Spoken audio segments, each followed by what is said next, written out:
Student अगर Bihar civil code colour का तैयारी कर रहे हैं तो ये कंप्यूटर का जो क्वेश्चन है आपके लिए खास होने वाला है और ये एग्जाम पॉइंट ऑफ व्यू से काफी ज्यादा इंपॉर्टेंट होने वाला स्टूडेंट। तो चलिए वीडियो को स्टार्ट करते हैं बिना टाइम वेस्ट किए स्टूडेंट। यहाँ पे अगर वीडियो अच्छा लगता है तो लाइक कर दीजिएगा, चैनल पे नए तो सब्सक्राइब करके बेल आइकन प्रेस कर लिए ताकि मैं जब भी न्यू वीडियो डालूं तो आपको एक नोटिफिकेशन के रूप में मिले स्टूडेंट। तो सबसे पहला नंबर क्वेश्चन है, यहाँ पे ध्यान दीजिएगा 61 नंबर क्वेश्चन। लास्ट में ये बताइएगा कमेंट सेक्शन में आपने कितना क्वेश्चन सही अटेम्प्ट किया स्टूडेंट। यहाँ पे सबसे पहला नंबर क्वेश्चन यहाँ पे देखिए है कि है ना, निम्नलिखित में से, यहाँ पे लिखा हुआ है कि निम्नलिखित में से स्टूडेंट यहाँ पे किसमें इलेक्ट्रॉनिक लेखन मतलब है ना, लेखन मतलब लिखने के लिए क्षेत्र और एक विशेष पेन होता है जो इसके साथ काम करता है, मतलब पेन के साथ साथ जो यूज होता है। तो यहाँ पे देखो ग्राफिक्स टैबलेट जो हम जिससे हम लिखते हैं, देखिए हमें ये मेरा पेन है ना, ये है ना, और नीचे ग्राफिक्स टैबलेट है तो ये इसी की मदद से लिख सकते हैं। ग्राफिक्स टैबलेट होता कैसा है, ये एक आपको बोल सकते हैं यहाँ पे है ना, इसके ऊपर मतलब एक तरह से मार्कर से आप लिख सकते हैं, वही लिखना है कि कौन सा ऐसा इलेक्ट्रॉनिक डिवाइस है। तो ये है ना ग्राफिक्स टैबलेट होता है। प्लोटर क्या होता है, प्लोटर एक प्रकार का प्रिंटर होता है स्टूडेंट जो बैनर वगैरह फ्लैक्स वगैरह प्रिंटिंग करने के लिए यूज किया जाता है। अबकस क्या है, एक कैलकुलेटिंग डिवाइस है स्टूडेंट। अबकस क्या है, एक कैलकुलेटिंग डिवाइस है स्टूडेंट। यहाँ पे ट्रैक बॉल क्या होता है स्टूडेंट, यहाँ पे तो ट्रैक बॉल भी एक इनपुट डिवाइस होता है स्टूडेंट। यहाँ पे बताते हैं, यहाँ पे देखिए यहाँ पे लिखा हुआ है एक ट्रैक बॉल एक पॉइंटिंग डिवाइस है। इसका इस्तेमाल कंप्यूटर सिस्टम पर पॉइंटिंग को ट्रैक करने के लिए किया जाता है। इसमें सेंसर युक्त सॉकेट में एक गेंद होती है, एक गेंद की तरह होता है स्टूडेंट। प्लोटर एक प्रिंटर होता है, एक हार्डवेयर डिवाइस होता है जो ग्राफिक्स मतलब बैनर वगैरह प्रिंट करने के लिए यूज किया जाता है स्टूडेंट यहाँ पे। ठीक है, तो ये सी चीजें याद रखना स्टूडेंट, बहुत ही इंपॉर्टेंट क्वेश्चन है स्टूडेंट। अब आगे बढ़ते हैं स्टूडेंट, यहाँ पे नेक्स्ट क्वेश्चन यहाँ पे 62 नंबर क्वेश्चन। बताइएगा स्टूडेंट यहाँ पे सही आंसर क्या है। बोल रहा है कि यहाँ पे पावर पॉइंट पे प्रेजेंटेशन पेज को क्या कहा जाता है, डॉक्यूमेंट कहा जाता है, पेज कहा जाता है, स्लाइड कहा जाता है, शीट कहा जाता है, बताइए।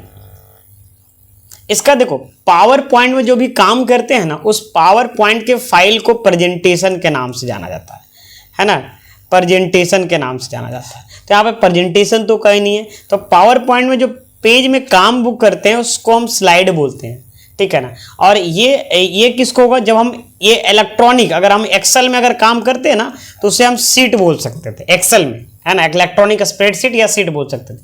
और एमएस वर्ड में जब काम करते हैं एमएस वर्ड में तो इसे हम डॉक्यूमेंट बोल सकते थे। किसको बोल सकते हैं, डॉक्यूमेंट बोल सकते हैं। और पेज जनरली जैसे पेज मेकर में काम करेंगे तो उसे पेज भी बोल सकते हैं स्टूडेंट, है ना। तो समझ में आ गया स्टूडेंट यहाँ पे, ठीक है। तो अब आगे थोड़ा सा इसका डिस्क्रिप्शन पढ़ लेते हैं, आप क्या बोल रहे हैं। ये देखिए यहाँ पे वही चीज है कि पावर पॉइंट में पेज को हम क्या बोल सकते हैं, पावर पॉइंट के पेज को हम क्या बोल सकते हैं स्टूडेंट, यहाँ पे स्लाइड बोल सकते हैं। पावर पॉइंट में स्लाइड प्रस्तुत करने के लिए सबसे व्यापक रूप से उपयोग किया जाने वाला प्रोग्राम है, मतलब सबसे अच्छा प्रोग्राम बोल सकते हैं स्टूडेंट। डेटा स्लाइड शो का उपयोग करके प्रस्तुत किया जाता है, मतलब प्रेजेंटेशन को दिखाया जाता है स्टूडेंट यहाँ पे, ठीक है ना। कहने का मतलब पावर पॉइंट एक प्रेजेंटेशन सॉफ्टवेयर है। किसी भी तरह का ऑफिशियल प्रेजेंटेशन को बनाना होता है तो पावर पॉइंट का यूज करते हैं, जिसका एक्सटेंशन नेम पावर पॉइंट का होता है .pptx होता है स्टूडेंट। और इसका जो एग्जीक्यूटिव नेम होता है पावर PNT होता है। एग्जीक्यूटिव नेम क्या होता है, जिसके मदद से आप ओपन करते हैं, जैसे विंडो+R करेंगे और रन कमांड में अगर पावर पॉइंट को अगर खोलना रहेगा तो पावर पॉइंट नहीं लिखेंगे, पावर PNT लिखेंगे। तो power PNT is a executive name, क्या होता है, एग्जीक्यूटिव नेम होता है। और .pptx होता है वो आपका क्या कहलाता है, एक्सटेंशन नेम होता है स्टूडेंट। क्लियर है यहाँ तक।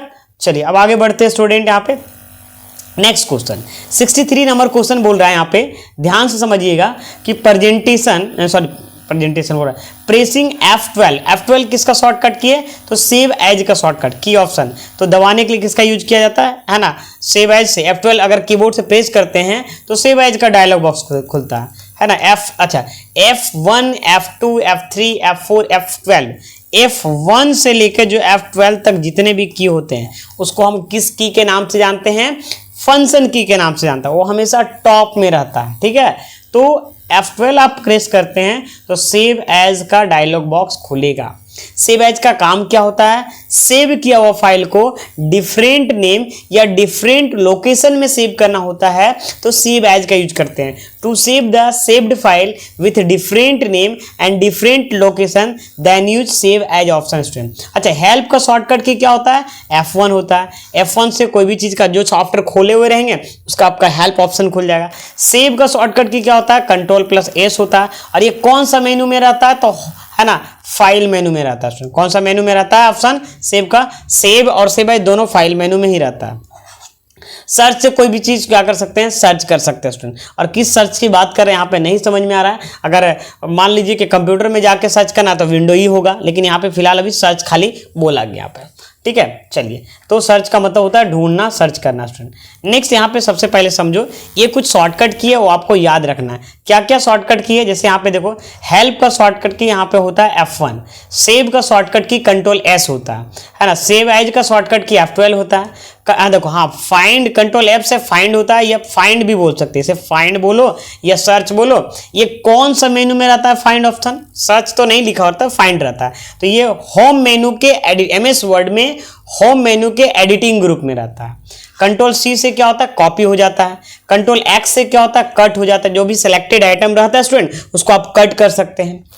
F7 से क्या होता है, स्पेलिंग चेक, स्पेलिंग एंड है ना, स्पेलिंग चेक का होता है स्टूडेंट यहाँ पे, ठीक है ना, स्पेलिंग एंड ग्रामर बोल सकते हैं यहाँ पे। अच्छा, Ctrl+1 से क्या होता है, सिंगल स्पेस लाइन होता है।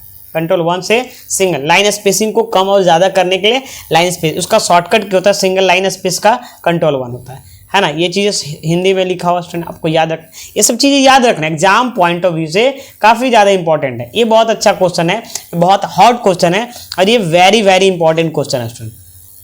कंप्यूटर के संदर्भ में ट्रैकर बॉल एक उपकरण है, ये देख रहे हैं आपका ट्रैकर बॉल, तो ये एक प्रकार का बोल सकते हैं कैसा डिवाइस है, इनपुट डिवाइस है। कैसा डिवाइस है स्टूडेंट यहाँ पे, इनपुट डिवाइस। फिर 64 नंबर क्वेश्चन है ना, 64 नंबर क्वेश्चन एक प्रकार का क्या है, यहाँ पे बोल सकते हैं इनपुट डिवाइस है।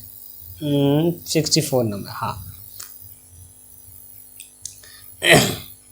ठीक है, ये बोल सकते हैं एक इनपुट डिवाइस है। अच्छा, इनपुट डिवाइस में क्या क्या डिवाइस आ जाएगा, मान लो अगर देखा जाए तो इनपुट डिवाइस में क्या क्या आ जाएगा। तो इनपुट डिवाइस में देखो यहाँ पे इतने सारे डिवाइसेस आते हैं, जैसे में कीबोर्ड हो गया, है ना, लाइट पेन हो गया, माउस हो गया, जॉयस्टिक हो गया। जॉयस्टिक क्या होता है, वीडियो गेम खेलने वाला होता है ना, स्कैनर हो गया, माइक्रोफोन हो गया, ऑप्टिकल मार्क रीडर हो गया, बारकोड रीडर हो गया, और कई सारे डिवाइस है जो इनपुट डिवाइस का एग्जाम्पल है स्टूडेंट। यहाँ पर ऐसे डिवाइस को इनपुट डिवाइस बोला जाता है जिसके द्वारा कंप्यूटर में डेटा डालते हैं। A device which is used to enter the data into the computer that is called input device. जिसके द्वारा कंप्यूटर में आप डेटा को डालते हैं, इंसर्ट करते हैं, जिस डिवाइस के द्वारा आप उसमें कोई सामग्री को कंप्यूटर में प्रवेश करते हैं, इंटर करते हैं, तो आपका क्या कहलाएगा, इनपुट डिवाइस। अच्छा, आउटपुट डिवाइस क्या होता है स्टूडेंट, आउटपुट डिवाइस में जैसे हो गया यहाँ पे, है ना, आउटपुट डिवाइस में क्या क्या होगा, जैसे मॉनिटर हो गया, तो मॉनिटर क्या हो गया, एक आउटपुट डिवाइस हो गया। प्रिंटर, जिसके हेल्प से प्रिंटिंग वगैरह क्या होता है। अच्छा, मॉनिटर को कई बार VDU के नाम से भी जाना जाता है। प्रिंटर एक आउटपुट डिवाइस होता है ना, जिसको विजुअल डिस्प्ले यूनिट भी बोलते हैं, है ना। स्पीकर, जिसके साउंड बॉक्स बोल सकते हैं। प्रोजेक्टर वगैरह से आजकल पढ़ाई होती है, ये सब आउटपुट डिवाइस में होगा। साउंड कार्ड, हेडफोन, प्लोटर क्या होता है, फ्लैक्स वगैरह प्रिंटिंग करने के लिए, बैनर वगैरह प्रिंटिंग करने, बहुत बड़ा मशीन होता है स्टूडेंट पर। वीडियो कार्ड, ये सारे डिवाइस जो है एक आउटपुट डिवाइस का क्या है, एग्जाम्पल है स्टूडेंट। अब ठीक है, चलिए ये देखो MS एक्सेस से क्वेश्चन है। MS एक्सेस क्या, एक सॉफ्टवेयर है, MS ऑफिस का ही पैकेज है। लिखा हुआ MS एक्सेस में कॉलम को नाम दिया जाता है तो नैंड नाम से जाना जाता है। कॉलम को किस नाम से जाना जाता है, नैंड नाम से। बात समझ में आ रहा है ना यहाँ पे, ठीक है। चलिए यहाँ पे क्या है, MS एक्सेस को कॉलम को और देखो एक नैंड नाम से भी जाना जाता है और एक फील्ड नाम से जाना जाता है ना। ये देखो यहाँ पे, ये जो है ना, हेडिंग को कई बार हम लोग फील्ड भी बोलते हैं, जैसे नेम हो गया तो ये आपका फील्ड नेम कहलाता है।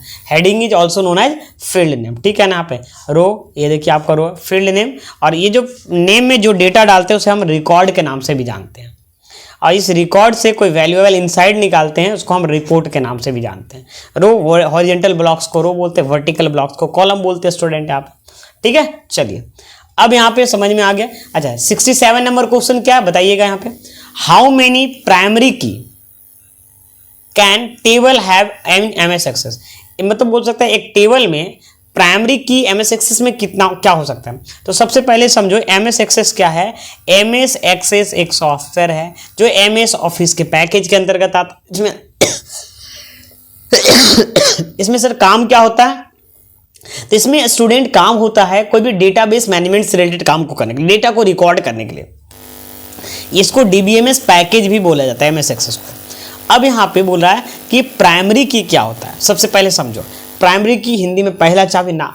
प्राइमरी की क्या होता है, अगर जैसे देखो यहाँ पे प्राइमरी की अगर लगा देते हैं तो उस फील्ड का हर एक डेटा क्या होता है, यूनिक होता है।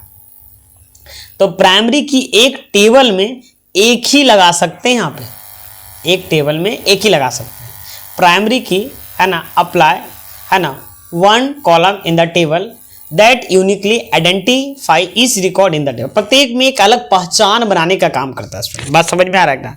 प्राइमरी की जैसे ऐसे समझो, एग्जांपल के मदद से समझो कि मान लो कि हम यहाँ पे हेडिंग है, ये मेरा प्राइमरी की, मान लो कि सीरियल नंबर पे प्राइमरी की लगानी है, दो सीरियल नंबर सेम डालेंगे ना तो कंप्यूटर एक्सेप्ट नहीं करेगा। जैसे ईमेल आईडी हम लिखे और हम चाहते हैं कि ईमेल आईडी में हम प्राइमरी की लगा देंगे, तो दो ईमेल आईडी हम गलती से अगर भी टाइप कर देंगे ना तो कंप्यूटर एक्सेप्ट नहीं करेगा।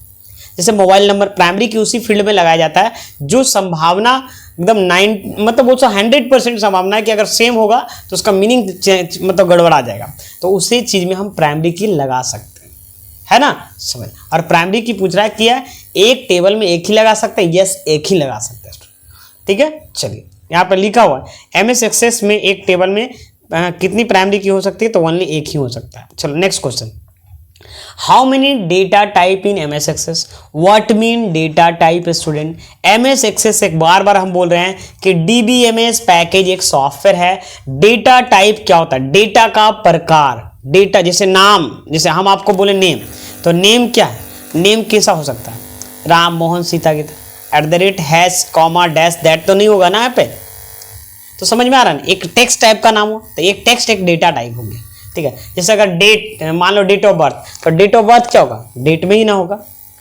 मान लो कि बोल सकते हैं अमाउंट, तो अमाउंट क्या हो गया, करेंसी फॉर्मेट हो गया। तो ये एक डेटा टाइप हो गया। तो इसमें जो डेटा टाइप एमएस एक्सेस होते हैं 10 होते हैं। कौन कौन सा होता है देखो यहाँ पे, तो ये सब डेटा टाइप देख रहे हैं यहाँ पे ना, ये सब देखो, नंबर हो गया, लार्ज हो गया, डेट हो गया, टाइम हो गया, करेंसी हो गया, ऑटो नंबर हो गया, एस हो गया। तो ऐसे कितने प्रकार का डेटा टाइप होता है हम लोग का, ये आपका 10 टाइप का डेटा होता है। ठीक है, अच्छा एक एक चीज और पूछा जाता है यहाँ पे कि ये बहुत पॉपुलर है कि टेक्स्ट जो डेटा टाइप होता है उसमें बाय डिफॉल्ट कितना कैरेक्टर तक ले सकता है, तो 1 से लेकर 255 कैरेक्टर तक मैक्सिमम ले सकता है। ये आपको याद रखना, बाद बाकी को याद रखने की जरूरत नहीं है, नहीं पूछा जाएगा। ठीक है ना। माइक्रोसॉफ्ट एक्सेस किस श्रेणी से संबंधित है। हाँ, अभी तो मैंने बार बार बता रहा था कि एमएस एक्सेस एक डेटाबेस मैनेजमेंट सिस्टम सॉफ्टवेयर है, और आरडीबीएमएस, देखो डीबीएमएस का फुल फॉर्म होता है डेटाबेस मैनेजमेंट सिस्टम, और आरडीबीएमएस का फुल फॉर्म होता है relational database management system. Relation मतलब एक टेबुलर फॉर्म में जो डेटा रहता है उसी को रिलेशनल डेटाबेस बोल सकते हैं। ठीक है, चलिए अब यहाँ पे क्या हो गया, यहाँ पे समझिएगा स्टूडेंट, यहाँ पे लिखा हुआ यहाँ पे the device that perform signal conversion is. तो यहाँ पे क्या होगा स्टूडेंट, मॉडर्न। एनालॉग सिग्नल को डिजिटल सिग्नल में बदलने का जो काम करता है मॉडर्न का काम होता है।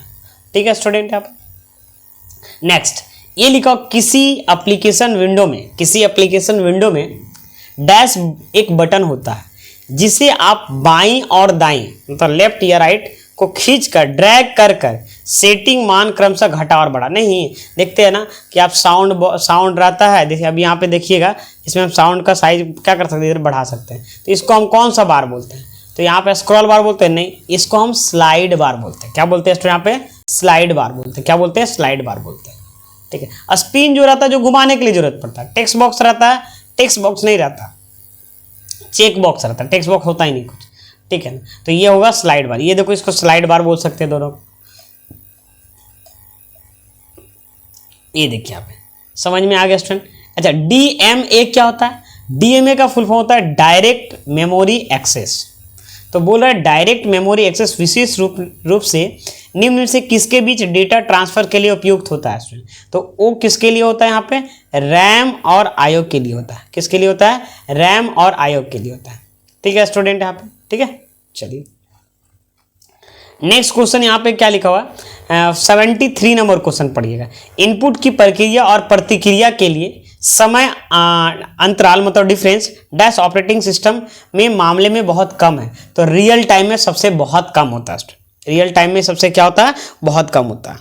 नेक्स्ट स्टूडेंट यहाँ पे नेक्स्ट क्वेश्चन यहाँ पे चलते हैं। ये आपको डिस्क्रिप्शन में आपको लिंक मिल जाएगा टेलीग्राम का, और टेलीग्राम पे मैं आपको ये पीडीएफ शेयर कर दूंगा स्टूडेंट, है ना। आप लोग इसे डाउनलोड करके पढ़ सकते हैं बेहतरीन ढंग से।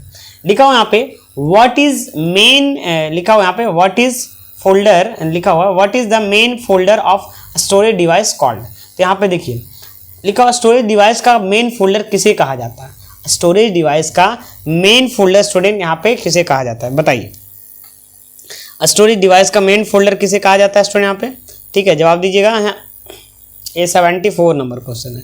तो देखो यहाँ पे स्टोरेज डिवाइस का मेन फोल्डर किसको बोलते हैं यहाँ पे, डेटाबेस नहीं, सेल नहीं, प्लेटफॉर्म नहीं, रूट डायरेक्टरी को बोलते हैं। किसको बोलते हैं स्टूडेंट यहाँ पे, रूट डायरेक्टरी को स्टोरेज डिवाइस का मेन फोल्डर बोलते हैं। डायरेक्टरी में ही होता है फोल्डर, है ना। चलिए नेक्स्ट है 75 नंबर क्वेश्चन कि गूगल द्वारा विकसित मोबाइल फोन में ऑपरेटिंग सिस्टम है। गूगल द्वारा कौन सा ऑपरेटिंग सिस्टम है, तो एंड्रॉयड है स्टूडेंट। एंड्रॉयड किसका द्वारा दिया गया है, गूगल द्वारा स्टूडेंट, ठीक है। तो ये सब एंड्रॉयड का सारा वर्जन बताया हुआ पर, ठीक है। चलिए नेक्स्ट है कॉपीराइट किए गए सॉफ्टवेयर का अनधिकृत उपयोग प्रतिलिपि या बिक्री है। प्रतिलिपि या बिक्री है, देखो बोल रहा है इज अनऑथराइज्ड